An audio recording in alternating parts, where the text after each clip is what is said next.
If you've suffered from a back injury in the past, maybe a herniated disc, or you blew out your back picking up something off of the floor, or maybe you don't even know what you did, but one time you tweaked something or you slept on your back wrong, and because of that you've been in back pain for a really long time.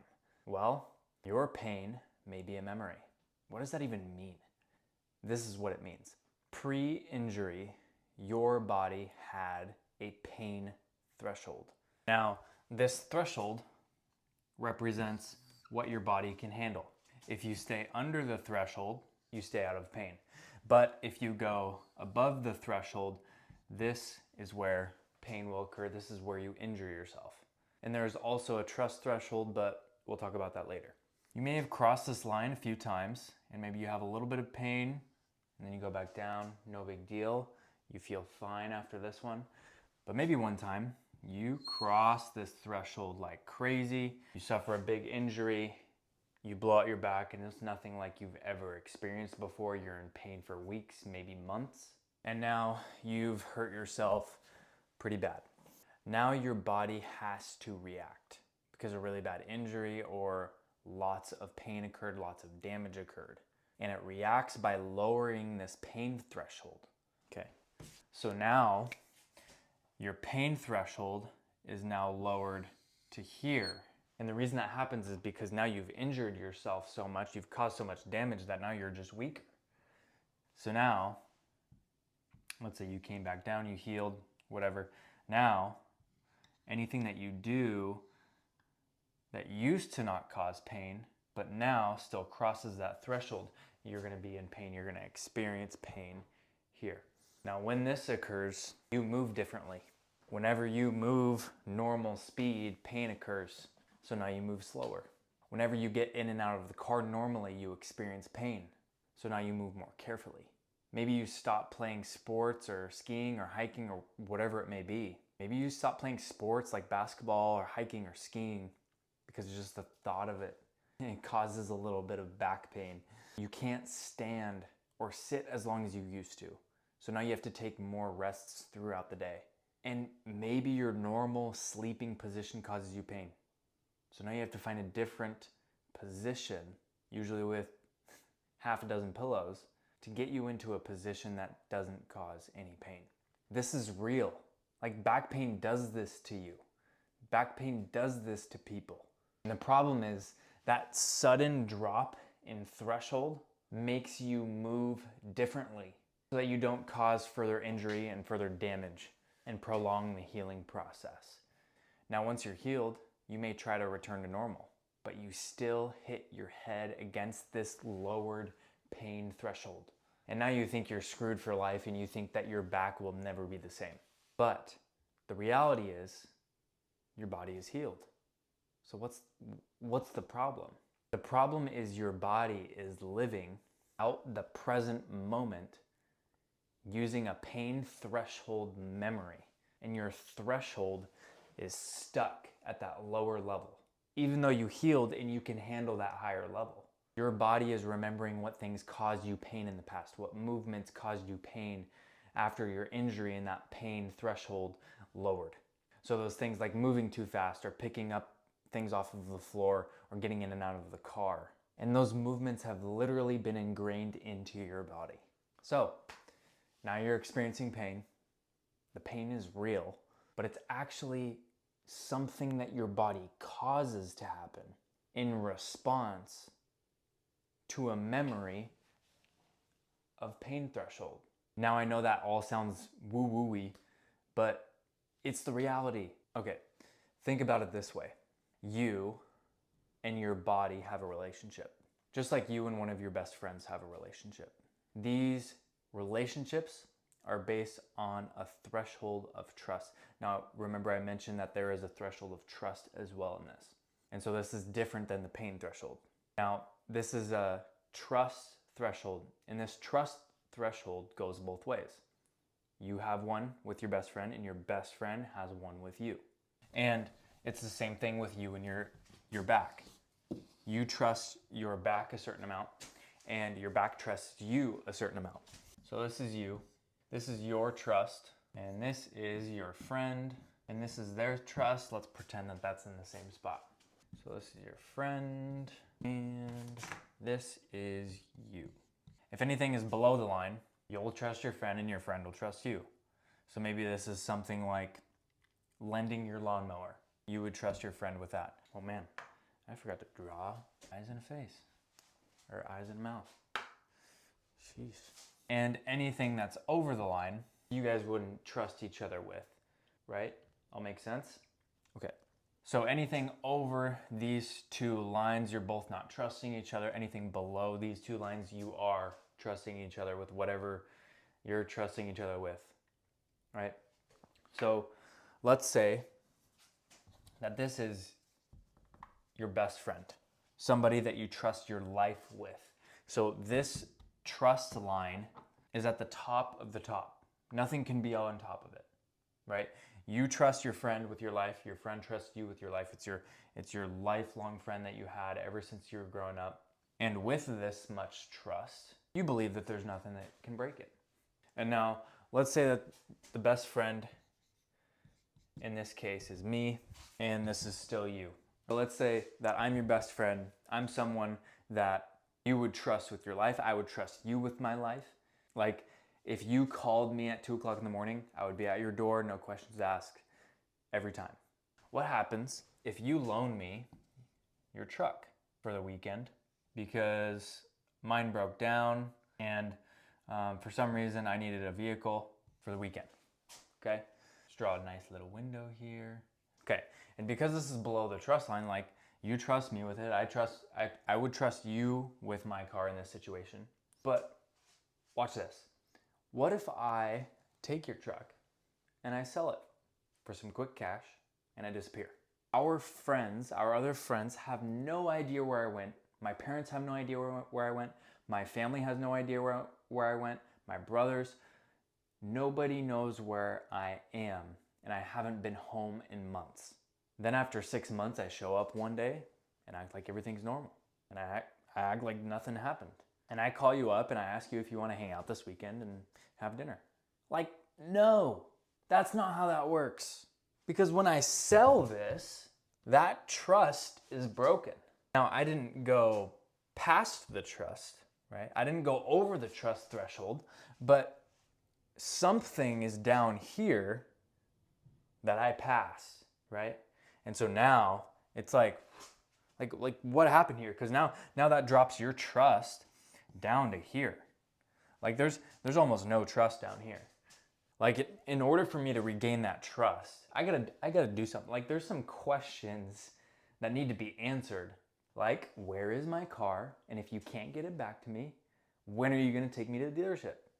Right? This is exactly what happens. I'm gonna draw an arrow down here. This is exactly what happens when you suffer a back injury. And remember what I talked about earlier is there is a pain threshold. And what that means is trusting me with your truck is above the pain threshold. So if I do something to your truck or I sell it and disappear, and for some reason you will not have your truck anymore, this damages our trust. And depending on what I do, it damages it either a lot or a little bit. For example, if I got in a wreck, it might not be as bad as me selling it and disappearing for 6 months, right? So it depends on what I do. So relating this to your back pain, this person is now you. You are the betrayer, right? You took the truck and sold it and disappeared for 6 months, acted like nothing happened, okay? And this person is now your spine, right? Or your body. You see, the problem is you expect your back to trust you without doing anything to regain your trust with it. Like, this trust needs to be built back up, and it takes a lot of time. It takes a lot of reps. It takes a lot of doing the right things. In the beginning, you trust your spine trusts you, you trust each other with your life. But what's not necessarily seen, what's not talked about, what's hidden in the silver lining is this pain threshold.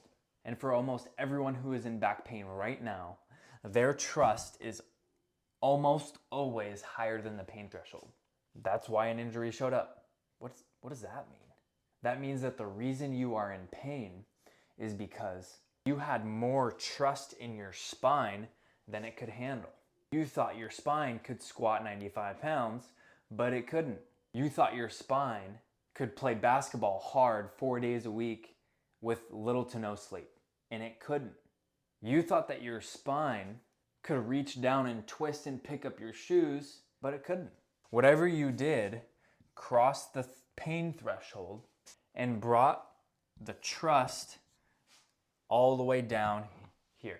And even in the story, this pain threshold is below trust, because even though that we trust each other with our lives, there is something painful that you could do to me or I could do to you that's not killing one another, but it damages this trust. It could be something little, right? It could be stealing some money or stealing some food or whatever it may be, and you could even very slowly start dropping that pain or that trust very slowly, further down, further down, further down, further down, further down. You could even do it that way. For those of you that are in chronic back pain, that's maybe what this would look like. But in this case, I'm talking about an injury, a specific moment where you injure your spine and you haven't been the same since. And there's a lot of pain and there's a lot of healing that had to occur in that short period of time. But now you may be months or even years later and you're still experiencing back pain even though you've healed. Let's take your injury for example here. Let's say we have a pain threshold right here. This is pain. And let's say that you injured yourself squatting. Okay, let's say you injured yourself squatting 95 pounds. And the reason that I say 95 pounds is because that's exactly what I first injured myself with. Okay, so the threshold would actually be probably 94 pounds or something like that, a little bit lower, right? And let's say that I can only do this once, right? If I do more than one rep and I do more than 94 pounds, I cross the pain threshold, okay? Well, I think I did 6 reps. So let's say I blasted through this. I did 6 reps at 95 pounds and I blasted through this, injured my back pretty bad. Okay, now what happens? Immediately after, this pain threshold drops and the spine trust in you drops to about that same level, okay? Now, usually it starts a little bit above it and then it slowly drops further down as you experience pain through the healing process, right? But generally, your trust in your spine doesn't really move much because you think, oh, I just injured myself. I just need to rest for a little bit. I'll heal. I'll be back to normal in a couple of weeks or a month or so, right? So your trust may temporarily drop down a little bit, but it'll come back up. Now, after you've healed, your trust is still up here. So you think that you can still go skiing, you can still play basketball, you can still hike, you can still hunt, you can still do whatever that's below this pain threshold. Oh, and you healed, so this lower pain threshold is not here anymore. So you try to do all of these things, but you still experience pain because your spine still doesn't trust you, okay? And the reason is because during that healing process, you start having to move slower. You start having to really plan out how you move to prevent pain, plan how you get in and out of the car. And in some cases, you forget that you even injured your back. Sometimes, especially like first thing in the morning, you forget that you injured your back, you get up really quickly and boom, you flare up really bad. So that happens during the healing process, but your body keeps score. Your body is learning a new way to move. This is developing a specific like movement memory, right? Your body is learning the new way to move so that you don't experience any pain. And that generally includes not using your spine. That generally includes avoiding your spine, right? And if we go back to the story of you and your best friend, if your best friend just shows up out of nowhere, after doing something horrible to you, and expects everything to be the same as it was before they did that thing, first of all, they're delusional. And second of all, the trust has to be rebuilt. And it takes time, it takes reps, it takes consistency of doing things and proving your trust from your friend anyway in this story. But in relation to you and your spine, you need to figure out how to rebuild your trust. Like at this point, that's the big question.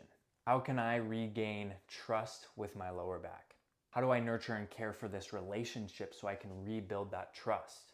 In order for you to raise the trust threshold back up, you have to slowly build trust back by using your spine at a level that's below the trust level, below the trust threshold. So you slowly use those muscles, fatigue those muscles at a level below the trust, and that is going to slowly build up, build up, build up, build up until you get to that trust threshold. And the more reps that you have under that trust threshold, you're eventually going to start making moves and move it up a little bit. And you'll slowly move it up as you continue. Build trust, build trust. This moves up, build trust, build trust. Then you keep going, build more trust. And you have to nurture this relationship. And it takes more time, it takes more energy, it takes more care to raise the trust. And in doing so, in doing this, you're also building your strength back up. You're building your foundation back up. Because with an injury and going through that healing process, and maybe you spent a couple of months or years in back pain, you're going to experience a lot of weakness that occurs from that. You're going to experience a lot of loss of range of motion. So those are things that you're going to slowly regain as well.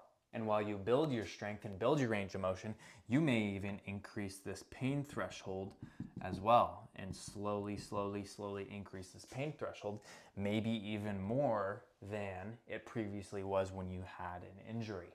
And through this process, you are literally proving to your spine that it's safe to move.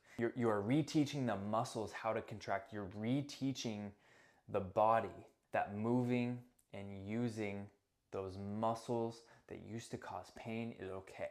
That's what you're doing. You're building that trust back. And it's really important that you do not cross this pain threshold. You stay below it. And the reality is, you probably have never directly strengthened your lower back anyways, so it's probably going to be weak in the first place. Whatever injury occurred is probably because it was weak in the first place, or you are tight in and around the spine, which is a form of weakness.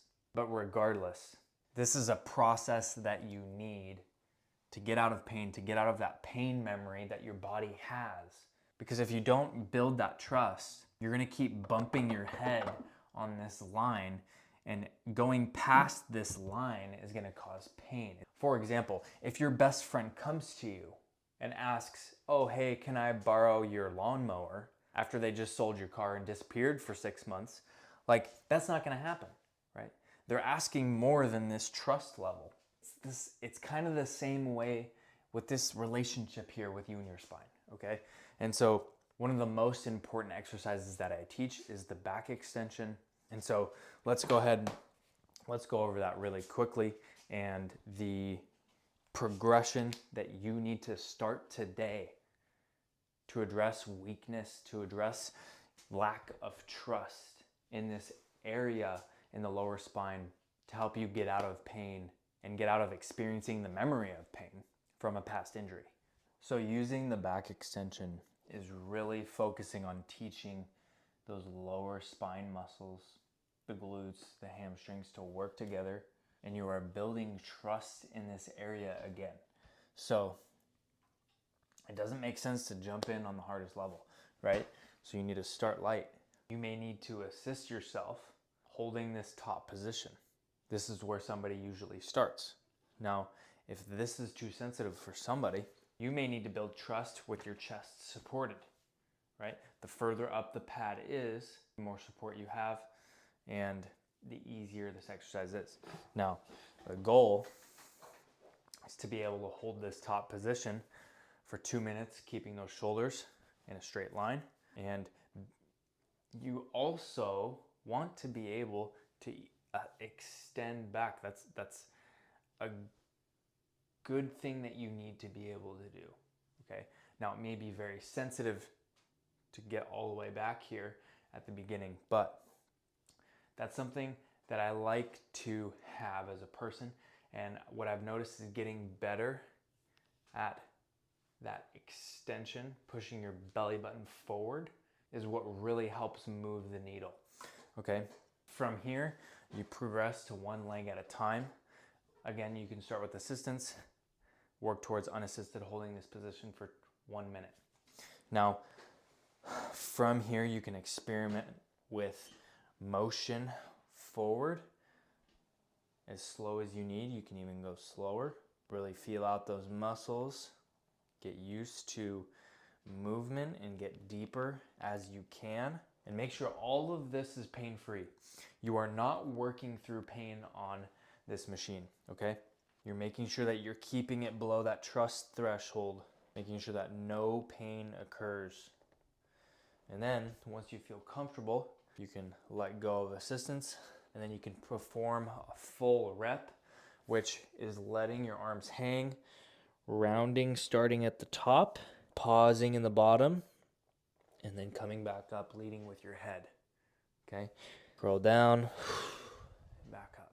Curl down with your head, and then back up with your head. A good standard to get to is being able to do 30 reps in a row, no problem. And this is gonna really show you that your spine trusts you, and if you can do 30 reps with 2 legs here, you have a really good foundation of strength as well. This is probably gonna be way higher than the strength that you had prior to your injury as well. You're gonna feel amazing if you're able to do this pain-free without any symptoms later, meaning after the workout or the next day or the next couple of days, right? Maybe a little bit of soreness, but like this should be easy for you, right? And then the next level, again, going to one leg at a time, being able, well, first you could start with assistance and then work towards getting that full range of motion, work towards being able to use no assistance, and then that full rep of tucking in the top and then leading up with your head. Again, there is a rep goal for this one as well, and that's 20 reps on each side. And again, this should be easy. There should be no pain at all with any of these. And I can't stress that enough.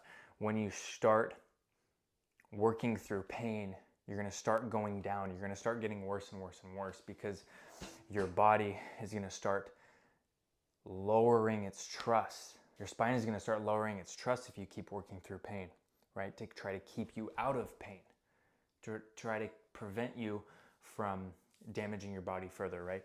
And like, I can't stress this enough.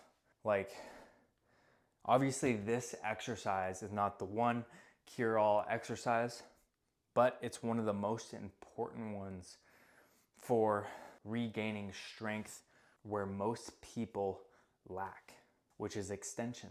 A lot of people, including myself, sit for long periods of time and have sat for long periods of time growing up in a constant, like when you sit, nobody really sits like this, keeping extension. Usually you're just sitting in a little bit of flexion all day, right? So you're overusing that flexion. Without training extension, big problem. Leads to lots of problems down the road. Now, this, like, because of this exercise and a bunch of other ones, but mainly like this exercise has helped me do so many things that I couldn't imagine. Like, training this way has changed my life in every area, addressing the outer hip, the inner hip, the front of the hips in the same way, using a very, very gentle start with something like this, and then slowly working towards, because with the back extension, you can start adding load to it as well, right? You can start adding load. Like, you can hold a dumbbell on your chest. And like, being able to do this, no problem, is, that's a game changer for my life, right? Like, this is my son. This is how much my son weighs.